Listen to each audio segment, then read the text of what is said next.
ce jour de gloire aussi, on l'espère pour le football sénégalais bien entendu. Oui, on croise les doigts Abdoulaye Cissé inch'Allah rabbi bul fàtte ñaan yi mu soobee yàlla ndax ñi ko umpule yow sëriñ nga yow moom doo foo dévoo ñi comme ñi nekk sama droite voilà Abdoulaye Cissé tey da ngaa bëgg a taxaw tuuti ci campagne présidentielle bu France rawatina benn candidat extrême droite muy Éric Zemmour ak kàddu yi mu mujjee yëkkati jagleel ko communauté sénégalaise bi. Éric Zemmour kay dañ koy delloo sax ci rubrique bu ñu am fii ci Infos Matin muy de quoi est-il le nom def naa mën nañ ko tàmbalee noonu. c'est vrai. parce que waaw. moom ndax moom. ku topp cosaanam ay Zemmour ça ne sonne pas français. ndax am na bàjjen ci dëkk bi ndax am na bàjjen ci dëkk ba ndax am na mais non Zemmour. ndax moo gën a nekk français sax sénégalais yi nga xam ni non mais. non man bu ma wax ci Zemmour léegi yow de quoi wax koy Zemmour ce gars là j'ose pas prononcer son nom. Zemmour nañu yem rek ci c'est un candidat à la présidentielle française mais li tax ñuy waxtaanee ay mbiram peut-être élection bi sax moo tax ñuy waxtaanee ay mbiram mais li tax ñu koy gën a waxtaanee mooy li mu yëkkati xolu sénégalais yu bëri bu ma ne sañee sax ne sénégalais yëpp mais sénégalais yu bëri ba ci ñi ne nga xam ne ñoo nekk France particulièrement di waajal sax manifestation boo xam ne ñu ngi ko bëgg a def ci siège u quartier général am samedi bi pour wane ko ni kaddu yu mu yëkkati lu leen naqari la ndax kaddu yu mu yëkkati la ci meeting bu mu doon def dans le cadre de reportage wax ni quartier yii muy séen ci dans le 93 trafiquant de crack yëpp ay sénégalais lañ daf ko maasaale. ay Moodu waaw. les sénégalais yi vraiment les Moodu waaw nu ñu leen di woowee.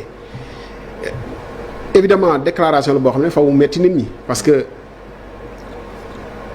même bu amee am na ñeneen ñoo xam ne dañ koy def peut-être lu tax tudd leen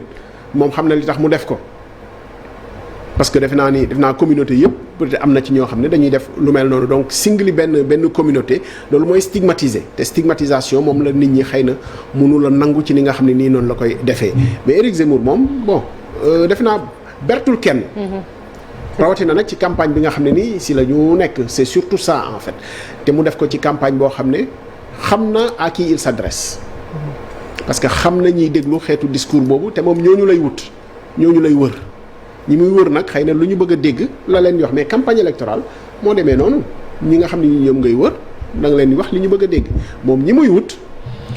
xeetu discours boobu moom nga leen di jox bu dul woon moom ñeneen doon nañ ko def ak am na ay jaar-jaar ci classe politique française vraiment am na ay jaar-jaar ci wàll woowu mais Éric Zemmour da ngay jàpp ni français la boo xam ne moom ni muy doxalee dafa jàpp ni lu nit di nekk français rek dafa fekk mu bàyyi la mu nekkoon lépp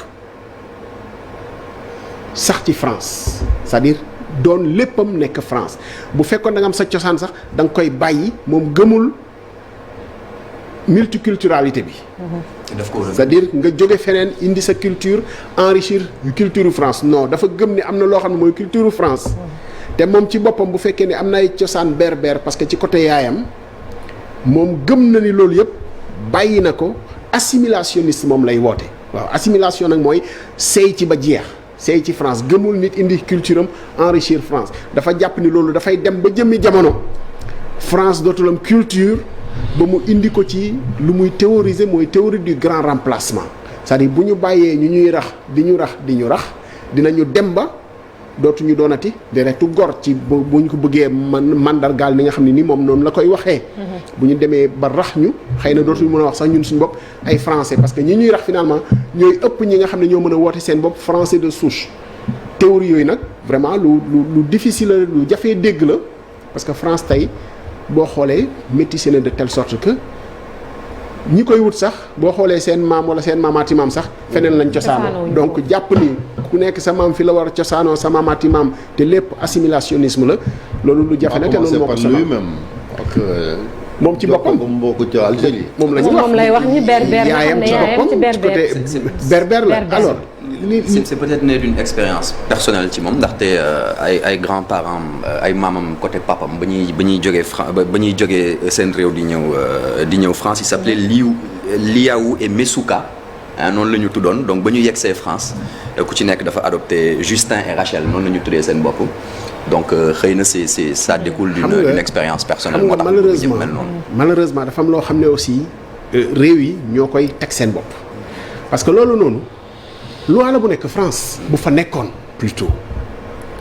loi la boo xam ne nit ñi pour nekk français da ngay obligé am tur boo xam ne ci calendrier bi sax la jóge amoo droit tudd fa Moodu boo nekkee français loolu mooy dëgg te ci loi bi la nekkoon moom dafay wax ba léegi sax ni bu jàkkaarloog nit di débat ak moom sax nga tudd Chérif wala ab sa dossier mu ne la wàccoon nga loi teggi woon nga loi bi parce que loi bi fi nekkoon dafa joxe woon tur yi nga xam ne noonu la nit war a tudd sant moom dëkkul fenn mais tur yi nga xam ne noonu la nit war a tudd loi bi ci boppam loi de la République moo ko tëraloon nga war a tànn ci Michel Jacques François Marianne. Frédéric Marianne Comme il aime le Jeanne dire. Denise Thérèse nangam waaye amoo droit tudd Modou wala Ablaye man mii wala neneen moom ba léegi loolu da koy joxar bi ay nit yoo xam ne ni mu ngi ak ñoom sax ci campagne électorale bi wan leen ni boo ko tuddee say parents yi la ko tuddee woon dañoo wàccoon loi mais loolu dafay def si nga reproché ko parce que moom day fàttali loi c'est très subtil ni muy débaawee parce que quand même oui mais d'accord mais à l'époque bi nga xam ne nit ñaa ngi koy tudd loi boobu mu ngi fi woon. ñu bëri mais xam nga jàppoon jaam yóbbu leen dañuy changé seen tur moom ci jaam yooyu la bokk maamam jaam la. en réalité ñu changé turam tudde ko neneen. en réalité genre loi yooyu évidemment dañu koy def mais. jaamu naar mais bëgg nañoo xam aussi lan moo ciy dëgg parce que quand même c'est vrai que nee nañ stigmatisation mais ay sénégalais aussi yi nekk France xam na ni am na ay doomu sénégalais yoo xamante ni quand même dañuy yëngatu ci wàllu. mais ci discours am ba muy wax Ablaye Cissé dafa cité carrément ne ñëpp ñu ci ëpp ay sénégalais lañ. nee na dañ leen di delloo seen dëkk ñi nga xamante ni nag ay français lañ parce que jàpp na ne xañ na français mooy ki nga xamante ni dafa am tur ak sant boo xamante ni boo ko xoolee da nga naan France la cosaanoo mu ne ñoom dañ leen di jël dem faj leen maanaam waxul sax ay waxu yoon waxul dara maanaam ñi bokk ci ñun dañ leen di faj ñeneen ñi moom nañ leen fallax mais qu'est-ce qui lui dit que sénégalais yooyu muy joxoñ baaram tuuma amuñu nationalité française aussi. non ñu ci bëri sax am nañu ko moom li mu gëm xëy na bu ay pexeem sottee ñooñu dañ leen di déchoir de leur nationalité française c'est-à-dire ñi ci am double nationalité moom théorème ak politique am ñi ci am double nationalité bu ñu defee njombe wala ñu jote ak loi dañuy nangu on leur retire la voilà dañuy nationalité nangu française. nationalité bi bu fekkee ni ci naturalisation moom la ñu ko amee wala bu fekkee ni dañoo am double nationalité parce que ki nga xam ne benn nationalité la am mënoo ko def apatride mënoo nangu nationalité bi nga xam ne nii moom kese la yor loi bi daf koy tere Absolument. mais bu fekkee ni moom ci ay théorème boo jàppee ni sénégalais nga ak leneen ak français boo jotee ak yoon ci wàll yi nga xam ne nii moom lay wax Tu n'es plus français, tu es immigration ci wàllu trafic de drogue ak yooyu dañuy nangu naturalisation bi nga xam ne jox nañ la ko de sorte que ñu mën laa delloo réew mi nga xam ne fa nga cosaanoo te yor ay këyitam donc loolu moo indi muy waxee noonu parce que ci théorie boobu foofu la ko teg xam na ni ñu ci bëri fa la ñu juddoo sax ñu ci bëri seen 18 ans la ñu am nationalité française parce que loi France moo tëddee noonu bu say parents nekkul français doo mën a am automatiquement nationalité lu dul nga xaar ba say 18 ans nga am ko mais loolu tey boo toppee théorie Éric Zemmour bu faloo am na loi yu bëri yoo xam ne day changer nationalité kenn dootu ko amati parce que da ngaa nekk ci réew mi yàgg fa moom gëm na ni bu dul ci papa ak yaay say ñaari waajur nekk français nationalité bi bu dee Éric Zemmour la moom dana jafe nit mu am ko dana jafe sax nit nekkul français am droit yi nga xam ne français yi am nañu ko donte yaa ngi fay liggéey di cotiser di fa fay impôt di enrichir réew mi am nay prestation yoo xam ne da koy rocci ci étranger bi nga xam ne nii mu ngi fa dootu ko mën a am loolu mooy boddeeku la ci boddeeku lay indi moom ci diggante français ak ñi nga xam ne ñaa nga fa pourtant di am les mêmes am war a am di am les mêmes devoirs parce que fa la ñuy liggéey di fay impôt di enrichir réew mi am fa seeni teranga mais moom day def différence entre ñooñu parce que du ngeen français dañ leen a yaatal ci réew mi ngeen nangu ñi dañ leen a yaatal waaye nag bokkoo leen ak ñun ñi nga xam ne ñoo nangu assimilé wu te doon ay français de souche entre guillemets. mais Ablaye Cissé pourquoi son discours séduit parce que ay jamono le Front National devenu le Rassemblement National genre discours yi lañ doon tenir ak Jean-Marie Le Pen mais léegi dafa am ñu bëri ñoo xam ne dañoo dem ba dañoo jàpp ni Marine Le Pen discours am dafa xaw a nooy xaj na ci électorat boobu noonu la espérer grignoter. xam nga Marine Le Pen dafa dem ba jamono. dafa wutu papa. Jean-Marie Le Pen. bi Jean-Marie Le Pen demee deuxième tour présidentiel France face à Lionel Jospin bi mu ci jógee rek dafa nërmeelu bi mu daanee Lionel Jospin dem deuxième tour ak Jacques Chirac bi mu ci jógee rek dafa nërmeelu parce que dañoo jàpp ni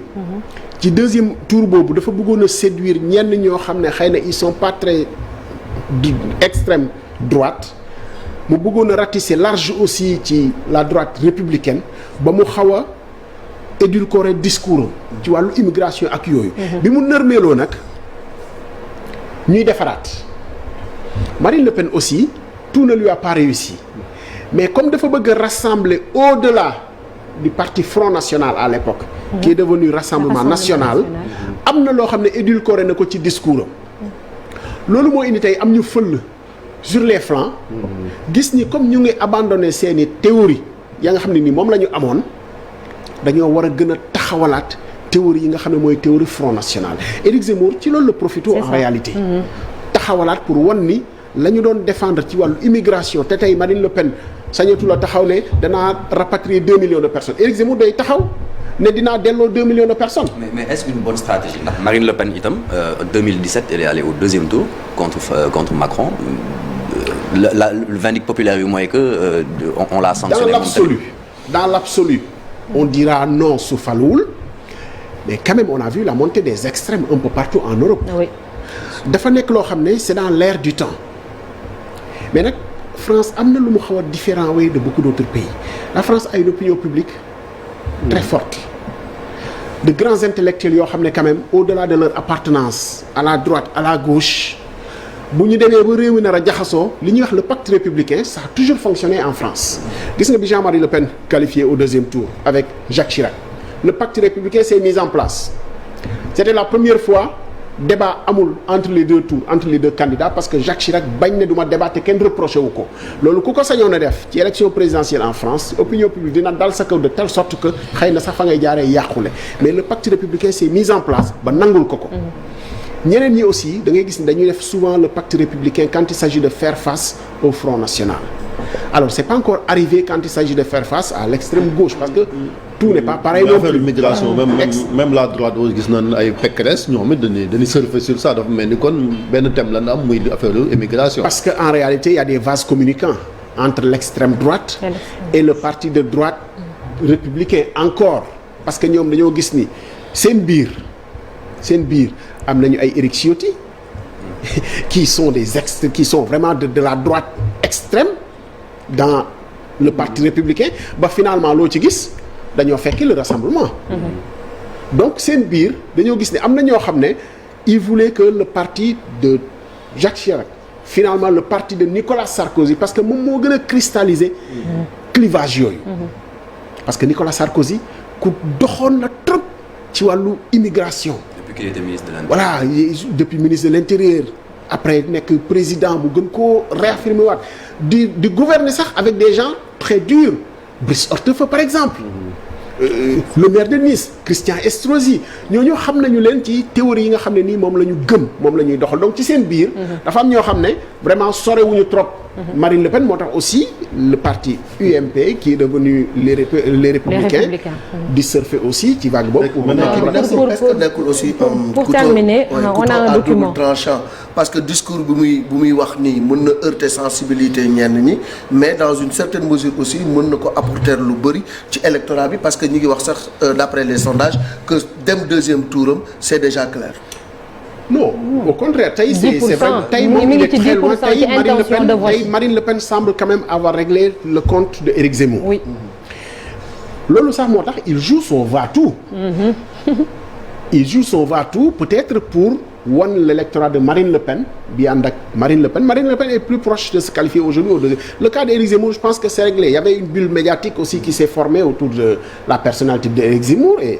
c'est pas quand même n'importe qui c'est un tribun koo xam ne ku yàgg ci espace médiatique bi la surtout loolu moo ko forgé en fait noonu la sampoo ci langue gi à travers les médias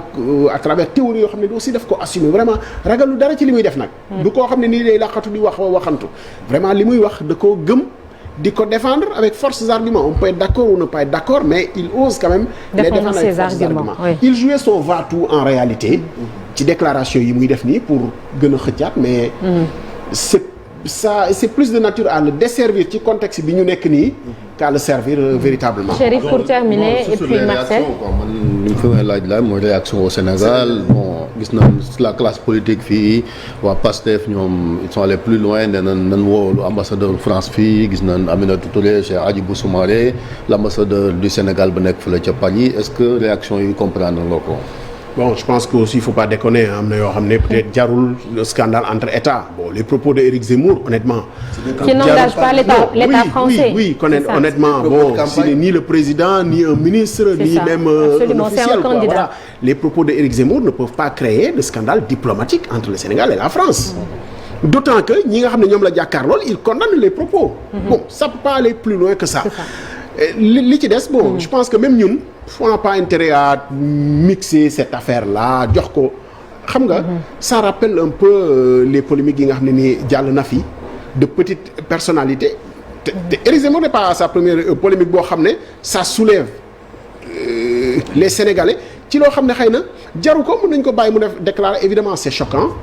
maintenant la meilleure réaction je pense que et qui est très bonne c'est les Sénégalais qui se mobilisent pour aller protester devant son quartier général. Ça, c'est une très bonne stratégie. Le reste, honnêtement, de mettre l'État au cœur des déclarations de campagne, dans une campagne électorale, pour qui connaît nous, France, d'y fonctionner, vraiment, les propos de campagne, ça va rester les propos de campagne, sauf cas d'une extrême gravité. Pour le coup, évidemment, c'est choquant, mais c'est pas d'une extrême gravité bu tax diggante Sénégal ak France. war ci mën a yàqu ça reste des déclarations de Éric Zemmour et heureusement je pense qu'il ne sera pas élu président de la République parce que ça se joue entre d'autres candidats bien entendu. Merci beaucoup. doon fàtte qu'il a parce que bon question là ci bëggoon mais comme temps bi permettre ñu ko qu'il a été condamné en 2011. du ma dagg Marcel très rapidement du ma la dagg aca Marcel. Provocation discrimination raciale ak 2018 provocation à la haine envers les musulmans. Donc c'est un habitué des faits après bëggoon naa laaj code électoral français lan la ci comment se fait-il qu'il soit condamné et que malgré tout qu'il soit candidat à la présidentielle. Non parce que condamnation yi c'est pas assorti de peine d'inéligibilité en général si des propos de campagne yi dañ lay condamner et c'est même pas des peines de prison ferme yoo xam ne daf koy tëdd amul benn boo xam ne daf ci tëdd. Évidemment am na ñoo xam ne bu ñu leen condamné pour des faits de prévarication de ressources ak yooyu dañ koy assortir d'une peine d'inéligibilité et d'ailleurs il continue lui à dire que il n'a pas été condamné sur les propos mais en fait il tourne ça à sa sauce mais li nga ci dégg yëpp rek mooy propos de campagne là évidemment ça reste choquant ça reste même à l'égard de la communauté bi nga xam ne ni moom lay stigmatiser évidemment certainement dans son staff dans ses militants am na ay Sénégalais c'est possible parce que Marine Le Pen am na ay militants africains et ainsi de suite voilà lépp dina leer en tout cas le 10 avril il a son David Tanguy bi nga xam ne aussi moom tamit dafa indi coow lu bari aussi ci communauté noire bi mën nañ ko xeex je pense que c'est son choix parce que peut-être li mu gëm ak li muy dund il y a des Éric Zemmour dans la communauté africaine bon donc Marine Le Pen disait d'ailleurs je ne suis pas raciste parce que ma meilleure amie est noire bon donc mais ça c'est pour justifier le fait que en tout cas lépp dina leer on termine sur ça le 10 avril inchallah présidentiel premier tour le 10 et puis 2 semaines après le deuxième tour ça va se jouer j'ai pas de boule de cristal mais d'après mu demee Emmanuel Macron est très largement favori et puis peut-être Marine Le Pen ou Jean-Luc Mélenchon qui remonte quand même extrême pour extrême gauche et droite mais bon foofu lañ toll merci beaucoup Abdoulaye Cissé léegi dañuy jàll ci document bi ñu Mortala jagleel